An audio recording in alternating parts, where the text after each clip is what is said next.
You know, these people waited at 1:30 in the morning. Yeah. And now They they're working on 23 minutes late for a concession speech. Yep. So a lot of these people probably worked in the vice presidential office. A lot of people here are students on campus with hopes and dreams.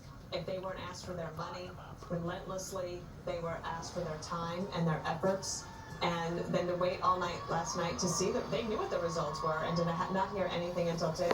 They look like they're fine. Like maybe nobody cares about that but me. But This is Kamala Harris's stepdaughters who have just come in the front row here, and Tim Walz looking sad. You know, I show up at work before the sun comes up, and this morning I was flipping around the channels and just trying to get a flavor for what people are talking about, and there was a lot about, is she coming out? It sounds like they are announcing her. You see the vice presidential seal. All right, let's listen in. Here she comes.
So let me say, and I love you back, and I love you back.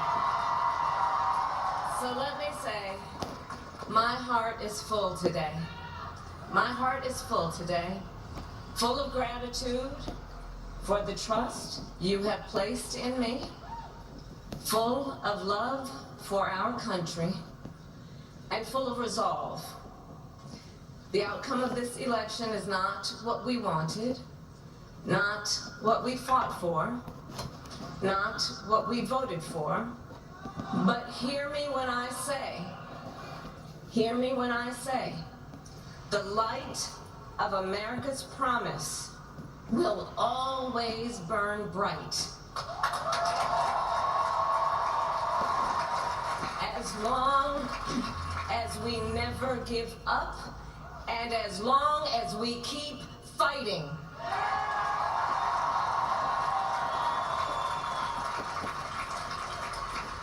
To my beloved Doug and our family, I love you so very much.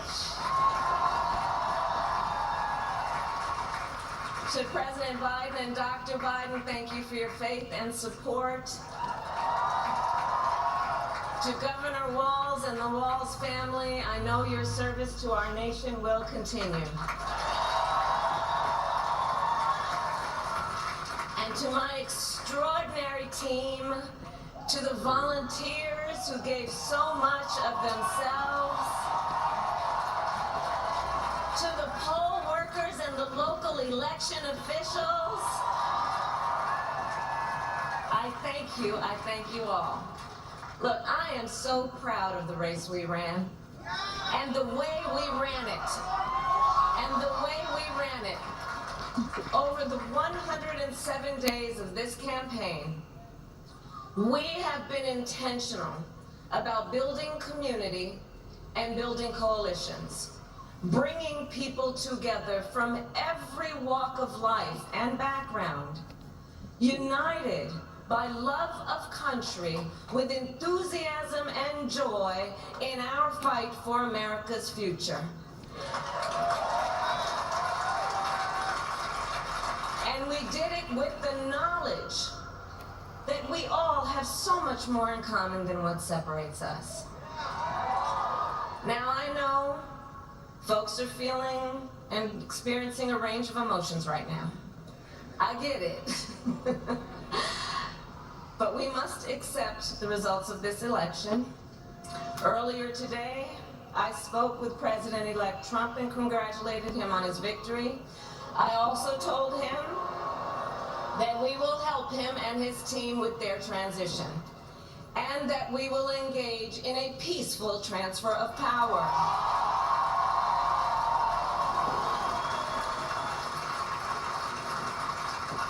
A fundamental principle of American democracy is that when we lose an election, we accept the results. That principle, as much as any other, distinguishes democracy from monarchy or tyranny. And anyone who seeks the public trust must honor it. At the same time, in our nation, we owe loyalty not to a president or a party, but to the Constitution of the United States.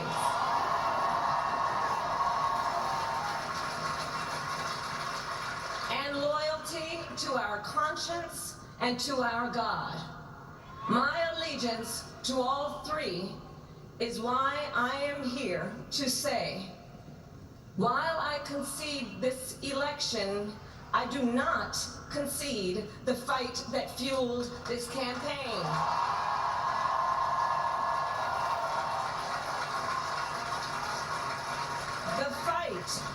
The fight for freedom, for opportunity, for fairness, and the dignity of all people. A fight for the ideals at the heart of our nation, the ideals that reflect America at our best. That is a fight I will never give up.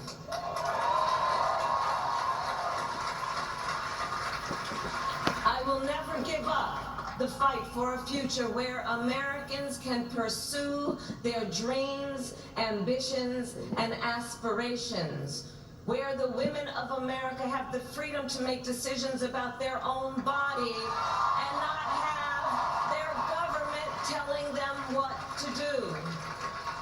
We will never give up the fight to protect our schools and our streets from gun violence.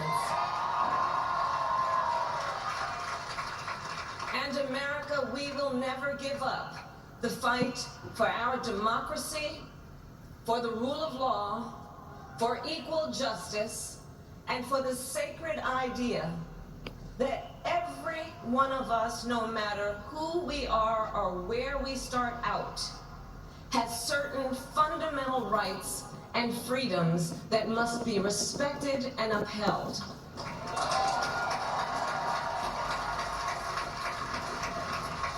And we will continue to wage this fight in the voting booth, in the courts, and in the public square.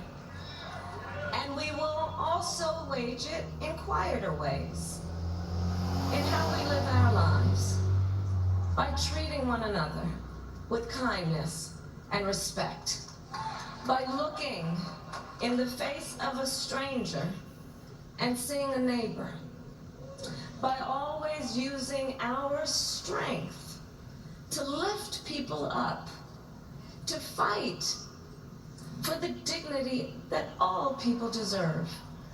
The fight for our freedom will take hard work, but like I always say, we like hard work. Hard work is good work. Hard work can be joyful work.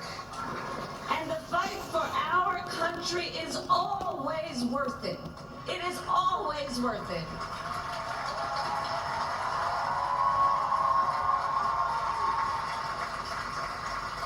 To the young people who are watching, it is...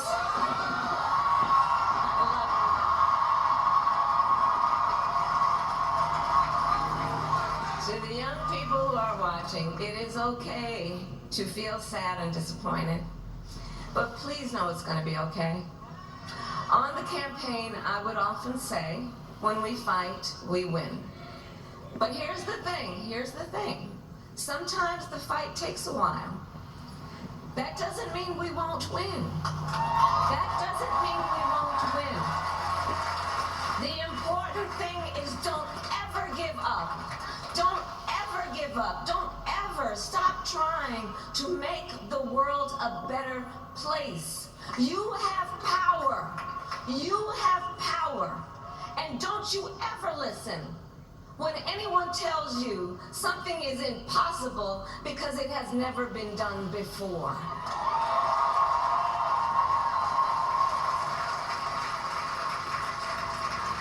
You have the capacity to do extraordinary good in the world. And so to everyone who is watching, do not despair. This is not a time to throw up our hands. This is a time to roll up our sleeves. This is a time to organize, to mobilize, and to stay engaged for the sake of freedom and justice and the future that we all know we can build together. Look, many of you know I started out as a prosecutor, and throughout my career I saw people at some of the worst times in their lives. People who had suffered great harm and great pain, and yet found within themselves the strength and the courage and the resolve to take the stand, to take a stand, to fight for justice, to fight for themselves, to fight for others. So let their courage be our inspiration. Let their determination be our charge. And I'll close with this. There's an adage an historian once called a law of history, true of every society across the ages. The adage is, only when it is dark enough can you see the stars. I know many people feel like we are entering a dark time, but for the benefit of us all, I hope that is not the case. But here's the thing, America, if it is, let us fill the sky with the light of a brilliant, brilliant billion of stars. The light of optimism, of faith, of truth, and service.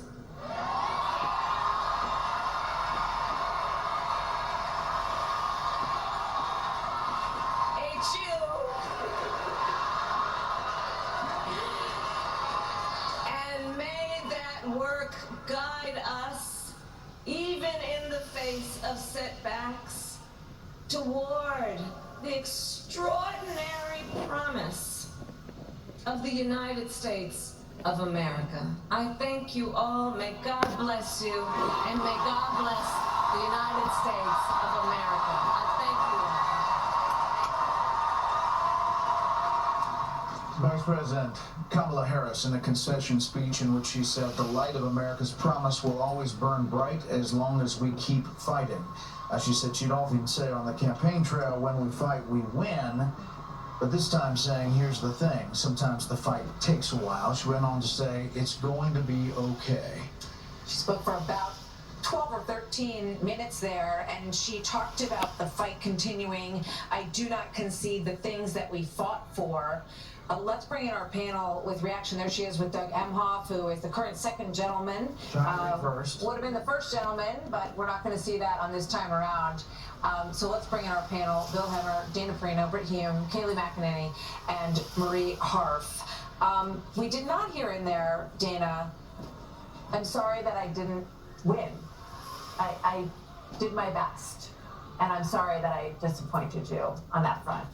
Not only that, I don't believe we heard her say Joe Biden's name. No, we didn't. Not once. And I'm not going to necessarily read into that too much right now. I'm going to say that from a 5 in 18 minutes. And I decide what I'm going to say about it. But I do think that's a little strange. I mean, one of the things that it was the downfall of her 107-day campaign was that she couldn't come up with anything that she would distance herself from.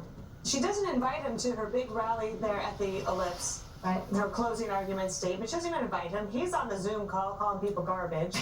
And then she has this big event. He's not there. And she doesn't even mention him. I don't exactly know what is happening. I will say that I do think that the love story between Melania Trump and President Trump elect and Doug Emhoff and Kamala Harris, great examples for people who can go through a lot together and support each other through all sorts of trials and tribulations. That is a beautiful story that they have together, and I do wish her well. But I think it's pretty obvious why she didn't win. She may have thanked Joe and Joe Biden at the beginning, at the very, very beginning. Brent? Well, I think she took a stab there at a speech that would be uplifting in front of disappointed supporters, and I think that's an appropriate tone to strike. I don't think it was a particularly memorable speech, and it was laced with some of her campaign themes, which are threadbare at this point, and I think a lot of people are tired of hearing them. But the question is whether she rides off into the sunset, basically never to be heard from again. Maybe she was hoping that something in this speech would head off that outcome. I have my doubts. I have confirmed she did at the very beginning. One of the main things, Marie, that was the focus of her campaign in many ways, and the thing that I heard the most from people who supported her, was this taking women's freedoms away issue. I think it really was the thing she spoke the most passionately about. And I find it very interesting in the abortion referendums that we saw last night. Most of them passed. And they passed in states, in some cases, where President Trump won, which, to my mind, is exactly the SCOTUS decision. They said, now we're splitting this, right? It's not a federal issue, it's a state issue. And people voted on it at the state level, and then they did something different at the federal level. So what's wrong with that?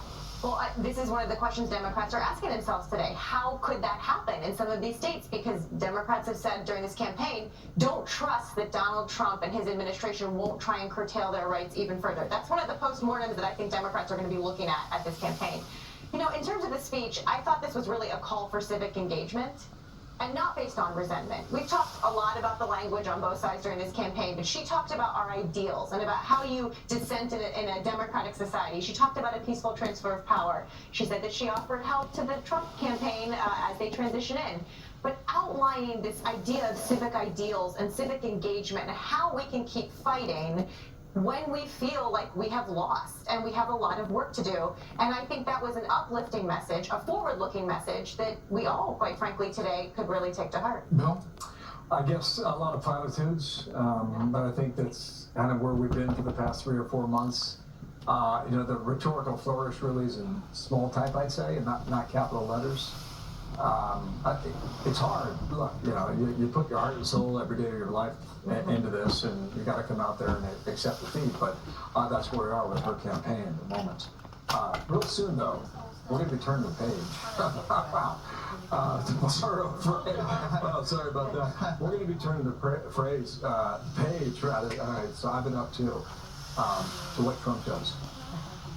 What's he do? What's he do as majority? What's he do back in the Oval Office? It's going to be, as Dana and I like to say, a deep read on the weekend. Yeah. Taking some thoughts. Look, that speech was not particularly reflective at all. We heard several rote campaign lines. I would not even call it unifying. Yes, there was the line about helping with the transition, but there was also the line that you owe your loyalty not to the president but the Constitution, as if your rights are about to evaporate. The word fight was used 6 or 7 times. Fight, fight, fight. Notably absent. The only thing she had in common with Hillary Clinton was it was a 12-minute speech. The absent line was, I hope that he will be a successful president. That is what Hillary said. We did not get that today. Okay, she did not say the word congratulate. No. All right, when we come back, reaction from the Trump campaign to what we just heard from Vice President Harris after her loss to President-elect Donald Trump.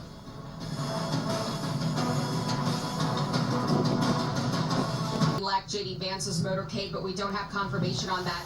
I'm told at this hour by 2 different sources within the campaign that the president-elect will not be making any announcements on cabinet positions or even his chief of staff. That will not be coming today, of course. However, all eyes are on his campaign manager, Susie Wiles, to possibly serve as his chief of staff. That's the name that I keep hearing amongst my sources. Once those cabinet picks are made, though, Martha, Senator Barrasso's office is now confirming that he's, by the way, the GOP conference chair, that they will go ahead and start off those confirmation hearings pretty much immediately on January 3rd, as early as January 3rd, because they want to hit the ground running as soon as the inauguration happens, and they want to start confirming those cabinet secretaries. Trump's landslide victory was really powered by his strength in the economy and also immigration. Those were the top two issues for voters this year. And this time he also was able to expand his base. He built a bigger coalition by registering new voters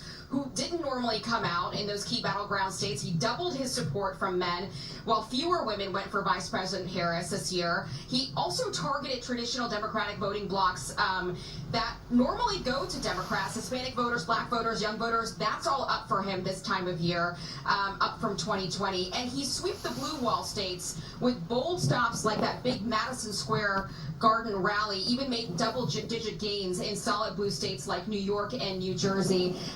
And among his first actions in the first couple of hours of being president-elect, you can imagine he's getting a lot of phone calls from world leaders congratulating him. And one of those is Israel's Prime Minister Benjamin Netanyahu, who spoke with him by phone. They talked about the Iranian threat, something that he's going to have to confront and face as soon as he's sworn in. Back to you guys. Aisha, thank you very much. Let's bring in Trump campaign senior advisor Jason Miller. Jason, good afternoon. I'm sure you heard that speech from Vice President Harris. Your reaction to that, what was delivered, what was said, and kind of maybe behind the scenes about the phone call that was received earlier this afternoon? Well, Brett, thank you very much for having me. And this is a tough speech to give. I mean, I can definitely feel for Kamala Harris and what she's going through. But there was a very positive conversation that Kamala Harris had with President Trump earlier today. And I guess this is where I felt that Kamala Harris's speech left a little bit to be desired. There was the initial comment helping with transition. But what I would have liked to have heard is something about working together with President Trump for how we deal with some of the crises that are impacting our country right now, whether it be the economy, whether it be the border, whether it be these international threats that are upon us. And instead, I felt like this sounded like someone who wanted to set their political future very much on the front burner, so people knew that she was going to be back in politics. Now, to be clear on this, Brad, this speech may have been Kamala Harris's moment, but this election is President Trump's time. And what I mean by that is the fact that he won with this overwhelming mandate, the fact that he won the popular vote, 1 out of every 3 votes from Americans of color, 312 electoral votes. That is a mandate for change. And President Trump is going to step in and deliver, whether you're Republican or Democrat. And I wish that there had been more from Kamala Harris to say that she wanted to work with President Trump to accomplish that. But as we see already, that President Trump is restoring our standing on the international stage. America is respected again because of this election, and it's going to pay off for everyday Americans. So, Jason, we know that President Trump isn't one to really take days off, and I think most people would sort of bask in a little bit of the glory today, but give us a sense of what he is up to and what his first order of business is in terms of getting ready to take over again. Yeah, great question. And this is, I think, one of the keys for President Trump and why so many Americans voted for him was because he can step in and do it in day one. He doesn't need to figure out who the leaders are of other countries or how to go and put his operation together when he heads into the administration. He knows exactly what he wants to do. He knows many of the people that he wants to bring with him. And some of these issues can't wait until he gets sworn in. You think about the crises that are happening. You referenced Iran just a moment ago. Obviously, we have what's happening at the southern border. There are different things that President Trump can do simply by being the president-elect. Obviously, he's making some phone calls, and these foreign leaders respect President Trump. America was not messed around with. There's a reason why we didn't have any new wars under President Trump. But people know inside the United States and around the world that President Trump is going to restore our strength on the global stage. And most importantly, right away, we talked about day one, what he's getting ready to do, secure the border and start fixing our economy. He can do that, put more money back in people's pockets, and people's lives can be changed immediately. That is a great thing. Jason, there's reporting that Special Counsel Jack Smith is trying to wind down these 2 cases against the president-elect before he takes office. Our colleague Mark Levin sent out all cases against President Trump must either be dropped by prosecutors or dismissed by the relevant courts. For a half century, it's been the position of the Democrat and Republican administrations that the DOJ cannot indict a sitting president. This position has been justified. Where are you on the legal actions and what he faces coming ahead, and what's the transitions plan here? Yeah, so this ultimately won't be a function of the transition. This will be a function of the president's legal team for those issues, so I don't want to get too far into that. But I think the overwhelming victory that President Trump had, this landslide national referendum for change, to say that hope is back in America, that shows that Americans reject the weaponization of the justice system, as we've seen over these last few years. People are tired of the nonsense. They're tired of the political games. They're tired of the witch hunts. They want to see their lives improved. That's why he receives so many votes, and that's where I think this is going to go as we move forward from now until January 20th. Jason, on a personal note, you have been alongside President Trump for many years now. So what was it like for you to watch this political comeback, having been, I remember seeing you downtown in the courthouse, through the conventions, all of this. It's been really an incredible ride. Assassination attempts. What does it feel like for you and for the rest of you who have stuck by him all these years today? Well, it's exciting, but I think it really speaks to the serious situation that our country is in. And I think it shows that so many people realize that despite the everything that could have happened, I mean, assassination attempts, as you talked about, the other issues, the weaponization of the justice system, but the thing that always made President Trump stand above all of it was the fact that he delivered with such massive success in that first term that people looked and said, we're going to block out the noise. He is the man. He is the leader that we can count on. That made it really special. Jason, thanks so much for being here. Thank you, Congratulations. Jason. Final thoughts now from Katie Pavlich, townhall.com editor, Fox News contributor. I'm Marie Harf, former State Department spokesperson under President Obama, and Fox News contributor. Katie, your thoughts, the speech, the day, going forward? Well, on the speech, I find it quite interesting that the now failed Democratic candidate for president is doubling down on an agenda that just got, in the words of Obama, shellacking across the country, a landslide victory. So she keeps saying they're going to keep fighting. You have Jen O'Malley Dillon, the campaign manager, saying that they are now going to do the work to protect America from the impacts of a Trump presidency. Well, every demographic voted for this. White women, Latino men, black men, in droves ahead, taking away the Democratic coalition, which they're going to have to deal with long term. But in terms of the transition and the future, the Trump campaign and the America First Policy Institute have been working on the personnel is policy issue. There are thousands of positions within an administration that need to be filled. They've been looking very closely and learning lessons from the first time around where they left people in place who were from previous Democratic administrations who did not help the president get his agenda through. They know where those people are. They know who needs to be replaced, which open positions need to be fulfilled.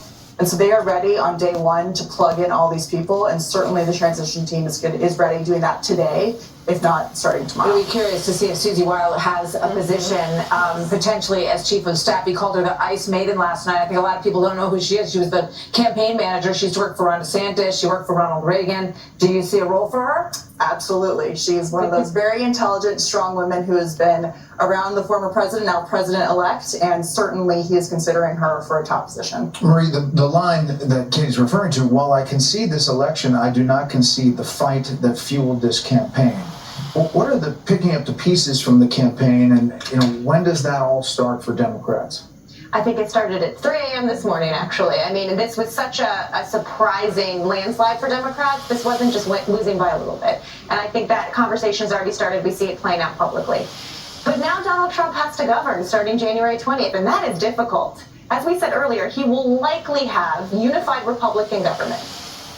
House, Senate, majority on the Supreme Court. He has promised to fix things, bring down costs. It's really hard to bring down a lot of costs once they've gone up. There are some things he can do, not many. The intractable war in the Middle East. He has a good relationship with Prime Minister Netanyahu. He has thoughts on this. He worked on this in his first term. That's a really tough one to fix. And so at some point, he will never be able to run for president again. This is his final term in office.